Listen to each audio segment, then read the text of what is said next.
Vous pensiez que tout était truqué à Hollywood, que chaque cascade était doublée, chaque larme fabriquée, chaque éclat de rire calculé au millimètre. Détrompez-vous, il existe des scènes où la caméra n'a fait que filmer ce qui se passait vraiment.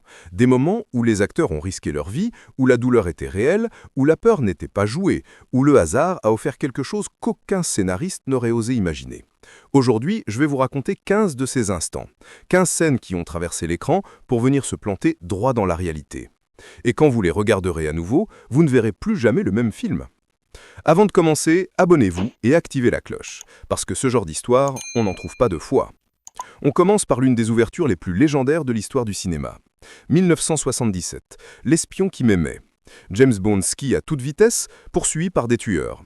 Il arrive au bord d'une falaise, il saute, 1000 mètres de vide. Puis un parachute Union Jack s'ouvre lentement. La salle entière retient son souffle. Ce que personne ne savait à l'époque, c'est que Rick Sylvester, cascadeur et alpiniste, s'est réellement jeté du haut du mont Asgard au Canada. Pas de filet, pas de câble, une seule prise, une seule vie. Il a attendu 3 semaines que le vent soit parfait, il a regardé le vide, il a sauté. Et il est devenu immortel. Roger Moore en bas regardait la montagne avec des jumelles. Il a dit plus tard « J'ai plus peur pour lui que pour moi dans tous mes autres films réunis ». Passons à un autre monument. 1975, Les Dents de la Mer. La première attaque. Chrissy nage seule dans l'océan noir. Soudain, elle est tirée sous l'eau. Ses cris sont déchirants. On croit que Suzanne Baclini joue la terreur. En réalité, elle la vit. Steven Spielberg lui a caché le moment exact où le système mécanique la tirerait vers le fond. Elle flottait, vulnérable, dans l'eau froide de Martha's Vineyard. Quand l'attraction est arrivée, ses hurlements étaient vrais. Sa panique était vraie. Spielberg savait qu'aucune actrice, aussi douée soit-elle, ne pourrait simuler cette peur viscérale. Et il avait raison. Cette scène a changé à jamais la façon dont le monde voit l'océan. Le parrain. La scène d'ouverture. Vito Corleone écoute les requêtes dans son bureau sombre. Sur ses genoux, un chat gris ronronne doucement. Ce chat n'était pas au scénario. Marlon Brando l'a trouvé errant sur le plateau, l'a pris dans ses bras et a décidé de le garder.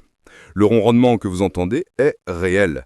Le calme félin au milieu de la tempête mafieuse est réel. Coppola a vu la prise et a compris immédiatement. Ces détails anodins rendaient Vito encore plus terrifiant. Un homme capable de caresser un chat tout en ordonnant un meurtre. Le chat n'est jamais revenu dans les suites, mais il hante encore chaque visionnage. Retour vers le futur 3. Marty McFly est sur le point d'être pendu. La corde se resserre. Il se débat. On croit que Michael J. Fox joue. En réalité, il étouffe pour de vrai. Le nœud coulant s'est trop serré. Pendant 13 secondes, il a vraiment lutté pour respirer. L'équipe a paniqué, on l'a décroché juste à temps. Fox s'en est sorti, mais il a gardé une cicatrice au cou. La scène est restée dans le montage. Spielberg, qui était producteur exécutif, a dit « C'est la prise la plus terrifiante que j'ai jamais vue ». Et le plus fou, certains spectateurs ont cru que c'était du grand acting. Alien Résurrection. Ripley joue au basket avec les mercenaires. Elle prend le ballon, se retourne, tire par-dessus l'épaule, de dos, à 6 mètres du panier. Panier. Toute l'équipe hurle, parce que Sigourney Weaver vient de réussir l'impossible. Pas de trucage, pas de CGI, elle a entraîné pendant des semaines. Elle a raté des dizaines de fois.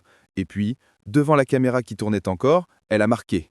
Ron Perlman, à côté, reste bouche bée. Sa réaction est dans le film. Weaver a dit plus tard « J'ai eu plus peur pour ce tir que pour tous les xénomorphes réunis ». Inglourious Basterds. Bridget von Hammersmark est étranglée par Hans Landa. Diane Kruger devient bleue, ses yeux sortent des orbites. On croit que Christophe Waltz fait semblant. Il ne fait pas semblant. Tarantino a demandé à Waltz d'étrangler Kruger pour de vrai, juste quelques secondes, avec un médecin sur le plateau. Kruger a accepté. Elle a dit « Je voulais que la peur soit réelle ». Et elle l'était. Waltz tremblait après la prise. Il a pleuré. Tarantino a gardé la prise. C'est l'une des scènes les plus glaçantes du cinéma moderne. Glee, l'épisode The Quarterback. Finn Hudson est mort, mais c'est Cory Muntist qui est vraiment mort. Les acteurs pleurent devant la caméra. Léa Michel s'effondre. Ses sanglots sont vrais. Elle pleure l'homme qu'elle aimait. L'épisode n'explique pas comment Finn est mort parce que personne n'avait le cœur de l'écrire. C'est l'un des rares moments où la télévision a arrêté de faire semblant. Terminator 2. La poursuite en hélicoptère. Le pilote passe sous un pont autoroutier à quelques centimètres de l'eau. Pas de CGI. Un vrai pilote, Chuck Tamburo, a risqué sa vie. James Cameron a dit « Si on rate, on meurt tous ». Ils n'ont pas raté. La séquence est devenue légendaire. 40 ans toujours puceau. Steve Carell se fait épiler la poitrine. Les cris que vous entendez sont vrais. La douleur est vraie. Kelly Clarkson n'était pas écrit. C'est sorti tout seul quand la cire a harassé ses poils. L'équipe riait tellement qu'ils ont gardé plusieurs prises où on les entend craquer. Usual Suspect, la scène de l'identification. 5 criminels alignés. Benicio del Toro pète pendant la prise. Tout le monde craque. Le rire dure 3 minutes, Bryan Singer garde tout. Le rire devient plus effrayant que n'importe quelle menace. Django Unchained. Leonardo DiCaprio frappe la table. Le verre explose, sa main saigne, il continue, il étale son propre sang sur le visage de Kerry Washington. Tarantino hurle « Ne coupez pas !» C'est la prise qu'on voit au cinéma. Le Loup de Wall Street. La fête des menthes. Une femme se fait raser la tête. C'est Natasha Newman, amie de DiCaprio. Elle l'a proposé sur le moment, Scorsese a dit oui. Ses cheveux tombent vraiment. 1994-1984, Friends. Ross joue de la cornemuse. David Schwimmer a appris pour de vrai. Jennifer Aniston n'arrive pas à garder son sérieux. Lisa Kudrow improvise une chanson débile. Tout est gardé. Maman, j'ai raté mon avion. Joe Pesci mord le doigt de Macaulay Culkin. Trop fort. Culkin a encore la cicatrice. Pesci s'est excusé pendant des jours. Et enfin, numéro 1, 1990, Pretty Woman. La scène de la boîte à bijoux.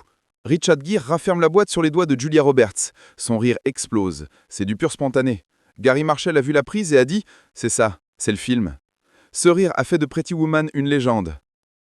Ces 15 moments nous rappellent une chose simple et brutale. Le cinéma n'est pas seulement des effets spéciaux et des décors en carton, c'est des êtres humains qui se mettent en danger, qui pleurent pour de vrai, qui rient quand ils ne devraient pas, qui donnent tout pour 30 secondes d'écran. Alors, la prochaine fois que vous regarderez un film, souvenez-vous, parfois derrière le glamour, il y a du vrai courage, de la vraie douleur, de la vraie vie. Dites-moi en commentaire quelle scène vous a le plus choqué. Likez, partagez, abonnez-vous et activez la cloche parce que la semaine prochaine, on plonge dans un autre secret qui va vous couper le souffle.